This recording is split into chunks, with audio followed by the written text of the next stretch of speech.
Bismillahirrahmanirrahim. Halo anak cerdas Indonesia. Pada video kali ini kita akan membahas mengenai persamaan linear dan pertidaksamaan linear satu variabel.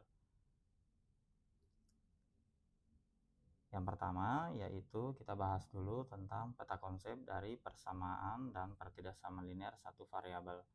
Untuk video kali ini kita akan fokus pada pernyataan, yaitu ada kalimat terbuka dan ada kalimat tertutup. Oke, kita lanjut bagian bawah. Nah, sebelum kita masuk, Pak Guru akan membantu mengingatkan kepada Ananda mengenai materi aljabar yang ada hubungannya dengan materi kita hari ini. Nah, di sini ada bentuk aljabar yaitu 2x tambah 5, di mana 2 merupakan koefisien. Jadi koefisien itu bilangan yang menjadi pengali dari variabel. Nah, variabel itu apa? Variabel adalah huruf, misalnya di sini huruf X, yang digunakan untuk menyatakan suatu besaran atau nilai yang kita belum tahu. Kemudian di sini ada angka 5 yaitu konstanta. Konstanta itu berarti bilangan yang sudah tetap. Angkanya sudah jelas yaitu angka 5. Kemudian kita bagian A yaitu memahami konsep persamaan linear satu variabel. Kemudian yang pertama yaitu menentukan kalimat terbuka dan tertutup. Oke, kita lihat di sini ada beberapa kalimat. Yang pertama adalah kota Y adalah ibu kota pemerintah darurat Republik Indonesia. Kemudian provinsi S terletak di Pulau Kalimantan. Kota K adalah salah satu ibu kota provinsi di Pulau Sulawesi. 4 itu 2 ditambah A sama dengan 8. P ditambah 28 sama dengan 40 dan X ditambah 4 sama dengan 20. Nah, ini merupakan kalimat-kalimat yang jawabannya bisa saja berbeda pada setiap orang jika ditanya ya. Nah, sehingga ini menjadi pertanyaan-pertanyaan terbuka. Pernyataan terbuka. Oke, jika misalkan kota Y ini kita ganti dengan misalnya Makassar, kota Y adalah ibu kota pemerintah darurat Republik Indonesia. Kemudian kota Y-nya ini kita ganti dengan misalnya Makassar. Kota Makassar adalah ibu kota pemerintah darurat Republik Indonesia. Maka ini akan bernilai salah karena yang pernah menjadi ibu kota pemerintah darurat Republik Indonesia itu Bukit Tinggi.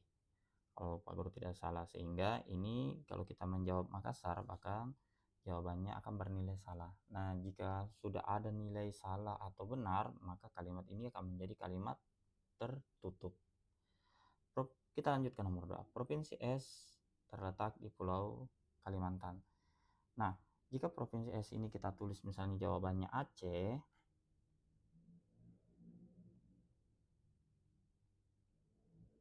jadi ganti provinsi Aceh terletak di Pulau Kalimantan, maka tentu saja jawabannya adalah salah. Kalau misalnya ada jawaban salah, sudah dapat dinilai bahwa kalimat ini salah, maka itu akan menjadi kalimat tertutup.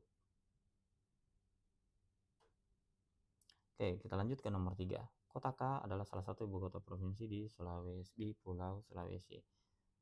Ini masih kalimat terbuka ya. Jadi kota huruf K ini kita bisa mengisi dengan kalimat kota apa saja. Kita misalkan kota K itu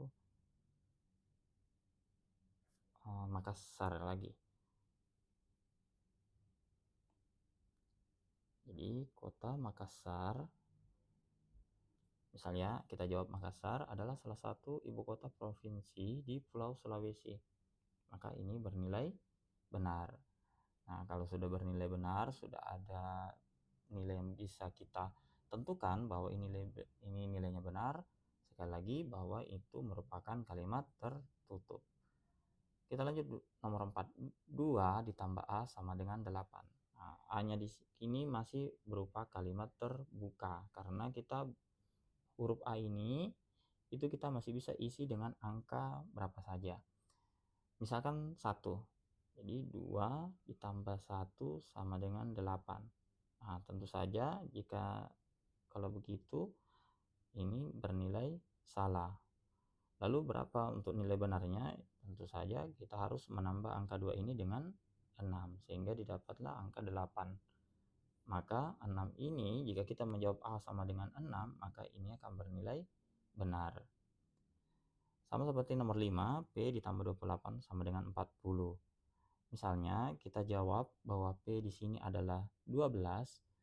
Jadi kita tuliskan misalnya di sini 12. 12 ditambah 28 sama dengan 40. Nah, ternyata 12 tambah 28 ini memang hasilnya 40. Berarti ini bernilai benar. X ditambah 4 sama dengan 20. Misalnya X-nya adalah 15. Oke, kita misalkan ini 15. 15 tambah 4 berarti hasilnya 19. Karena ini nilainya salah, berarti ini menjadi pernyataan tertutup. Jika masih seperti ini, maka ini masih disebut sebagai pernyataan terbuka karena nilai X ini kita bisa mengisi angka berapa saja. Oke, kita misalkan 20. Maaf ya, jangan 20. Misalkan 16. Nilai X-nya kita ganti dengan angka 16.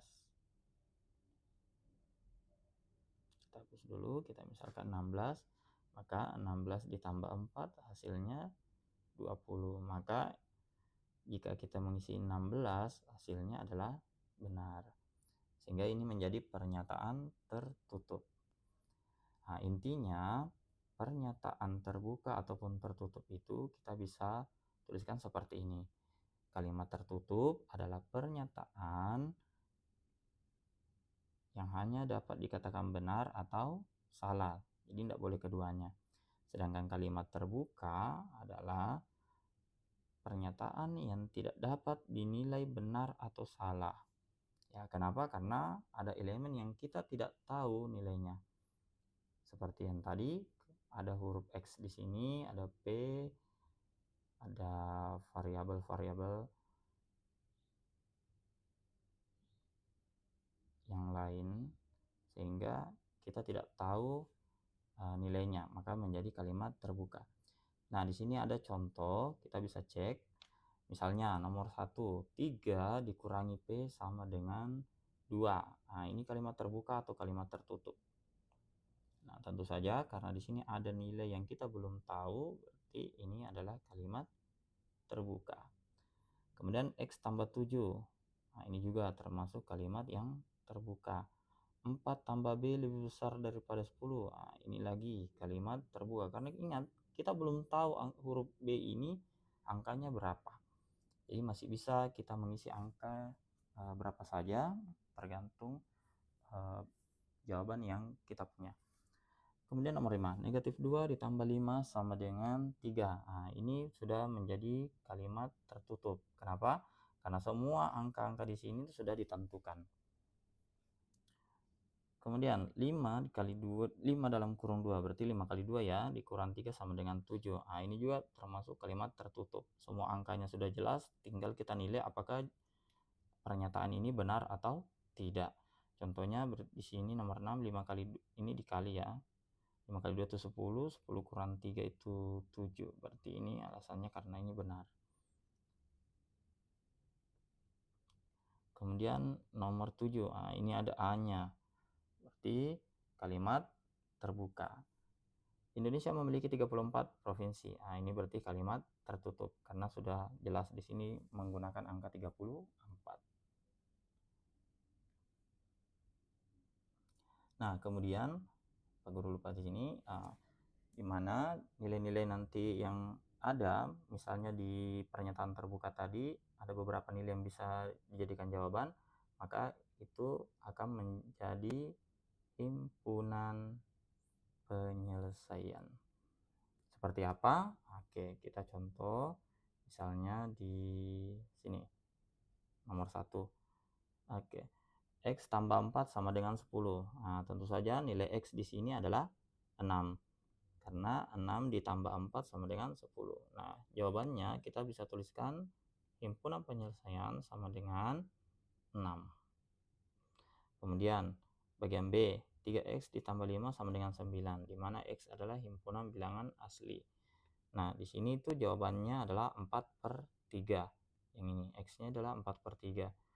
Nah, karena tidak bisa, harus bilangan asli, berarti ini enggak ada jawabannya. Berarti kita bisa memberi tanda himpunan kosong seperti ini. Bukan tidak ada jawabannya, tapi tidak ada pengganti huruf x di sini yang memenuhi persamaan bilangan asli. Oke, kita contoh lagi di bagian kedua, yaitu menemukan bentuk umum dari persamaan linear satu variabel. Bentuk umumnya di sini intinya adalah satu variabel seperti yang ini, kita lewati saja. Kemudian, ini kita membuat pernyataan di bawah ini menjadi suatu persamaan. Suatu bilangan R ditambah 9, yang dimana jika dijumlahkan sama dengan 25.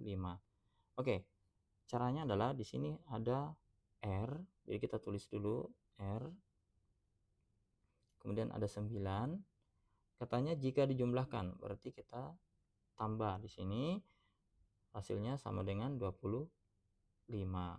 Nah, inilah pernyataan persamaan satu variabelnya. Kemudian selisih itu berarti dikurang ya, antara Z dan 5, berarti Z dikurang 5 adalah 4. Nah, seperti itu ya. Kemudian bagian C, hasil kali P dengan 3 sama dengan 45, berarti kita bisa menuliskan P dengan 3, berarti 3 kali P sama dengan 45, atau bisa juga dituliskan 3P sama dengan 45.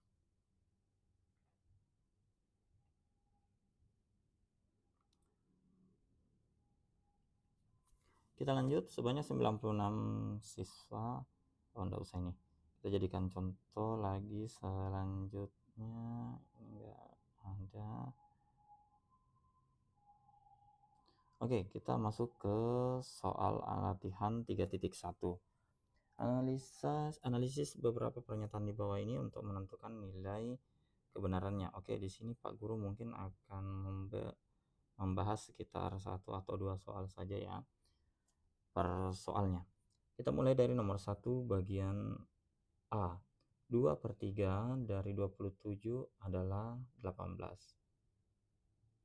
Oke, kita cek. 2/3 dari 27 adalah 18. 27 kita bagi 3 dulu, hasilnya 9. 2 kali 9 hasilnya 18. Berarti pernyataan ini bernilai benar. Kita lanjut. Minus 24 merupakan perkalian dari minus 7 dan 3.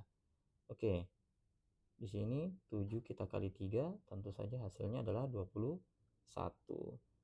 Nah, karena ini hasilnya 21, sedangkan di sini adalah 24, minus 24. Maaf ya, ini ada minusnya, jadi minus 21, sedangkan di sini adalah minus 24. Berarti pernyataan ini bernilai salah. Oke, untuk bagian C dengan D bisa kalian kerjakan sendiri. Pak Guru akan lanjut ke contoh nomor 2. Kita akan bahas salah satunya.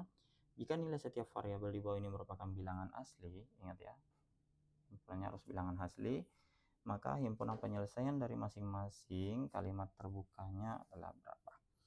M adalah hasil dari kelipatan 7 yang kurang dari 24. Oke, berarti himpunan penyelesaiannya adalah kelipatan 7 yang kurang dari 24. 7, 14, kemudian 21. Karena tidak boleh 24, berarti cukup sampai di sini. Berarti kita tutup kurung kurawal. Oke, misalnya lagi untuk yang lainnya Anda bisa kerjakan bagian B, C dengan D. Sekarang Pak Guru coba bahas nomor 3, ubah kalimat berikut menjadi pernyataan matematika yang memuat variabel. 25 adalah hasil penjumlahan dari X tambah 18. Berarti ini kita bisa tuliskan 25 adalah hasil penjumlahan dari X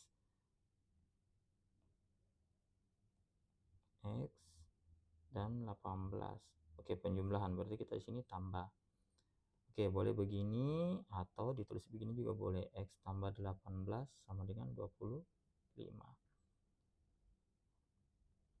Oke, kemudian bagian B, C dengan D, Anda bisa jawab sendiri ya.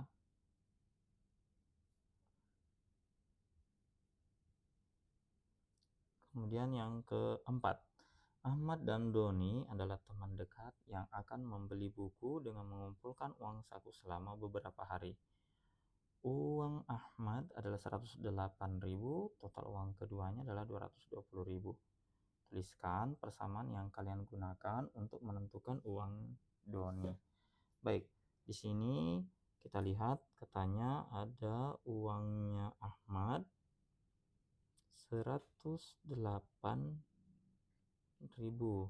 Kemudian total uang keduanya berarti ini kita tambahkan dengan uang Doni sama dengan 220.000. Nah, bisa seperti ini atau bisa juga Doni sama dengan uangnya 220.000 dikurang 108.000. Oke, boleh pilih yang ini, boleh pilih yang ini.